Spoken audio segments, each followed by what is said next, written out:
Okay, hello everyone.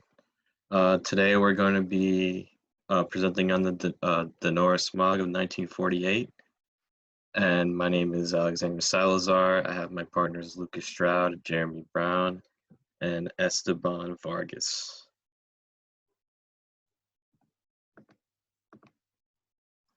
So a little background on Donora, Pennsylvania in 1948. Donora, Pennsylvania is located approximately 25 miles outside of Pittsburgh. In 1948, the population of Donora was roughly about 14,000 and has dropped since then. From the picture, you can see where Donora is located. It is located on the Monongahela River with easy access to railroads, and this makes it an ideal location for metal mills. Donora was home to the American Steel and Wire Company at the time, and it was also home to Donora Zinc Works, which in 1948, this was the largest zinc plant in the world. At the time in 1948, there was no environmental or air pollution regulations. At the time, air pollution was considered a good thing because it indicated that prosperity in the area of where it occurred. So next, talking about the event that took place. The event took place from October 27th to October 31st, 1948. The heavy and thick smog was caused by a temperature inversion, which caused the industrial pollutants to be trapped and fill the ambient air. The smog event resulted in 20 immediate deaths and left thousands ill. There were also many negative residual effects in the years following the event, which we will discuss later. This event was also responsible for the start of the clean air movements in the United States. Next. The effects of the smog on the population. Harmful emissions from the metal mills included hydrofluoric acid, sulfur dioxide, and carbon monoxide. These emissions cause respiratory irritation, fluid buildup in the lungs, and irregular heartbeat. The first death happened on October 30th at 2 a.m., about 3 days after the start of the smog, and 19 deaths and countless illnesses followed. Cadmium, zinc, and lead particles were also present in the smog, which led to cardiovascular disease and cancer in the near future.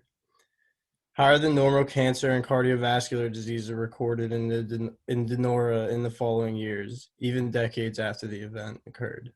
Next. And so this is the effects of the smog on the wildlife in the area. Considering that this event was a shock to most people at the time, all of the attention and data was focused on the residents of Donora. There's very little data on the environmental impacts of this event. The surrounding wildlife was already in a terrible state due to the immense air pollution caused by the mills prior. Due to the pre-existing state of the wildlife, there was hardly a noticeable change in the surrounding environment.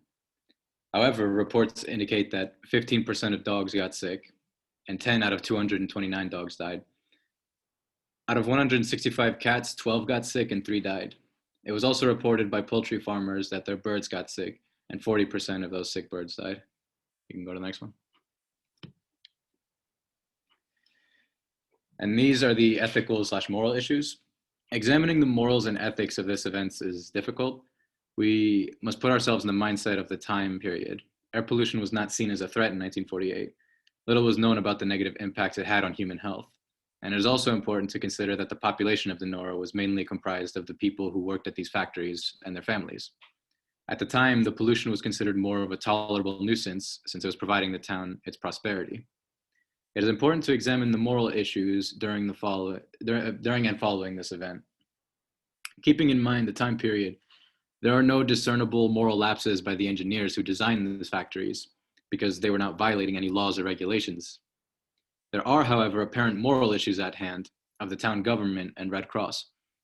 At the first sign of the blinding smog and illness, the government and Red Cross should have immediately evacuated the town, especially after the first death. Reports said that local firefighters needed to be guided into the town by men with flashlights. The town was not evacuated and countless casualties followed.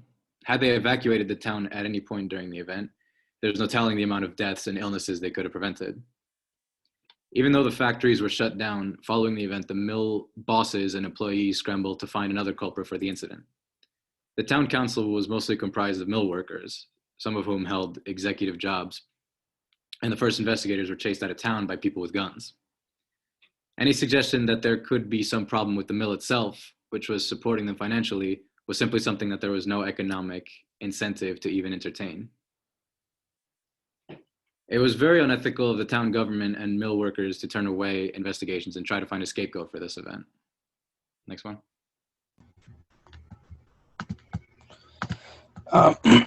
So, as stated before, there were no air quality regulations before this incident. The Donora smog of 1948 drew national attention and was directly responsible for the 1955 Air Pollution Control Act, which was the first effort in air pollution monetization and started research on its effects. Following the Air Pollution Control Act of 1955, the U.S. government enacted the 1963 Clean Air Act, which was the first act to involve air pollution control. 4 years later, the 1967 Air Quality Act was established, which expanded upon ambient air monitoring studies and stationary source inspections. Throughout the early 70s into the 90s, many additional standards were developed, including the regulation of lead, carbon monoxide, ozone, sulfur dioxide, particulate matter, and nitrogen.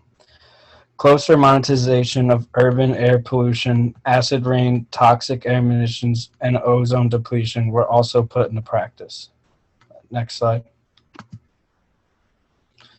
To conclude, although this tragedy resulted in 20 deaths and thousands of illnesses, there is no telling how many lives it saved. The Donora smog of 1948 sparked the awareness of the risks and harms of air pollution. It is responsible for the start of America's Clean Air Acts and pushed our country in the right direction towards a cleaner future. Next. And these are our references that were used, and the next slide has our image references. Thank you.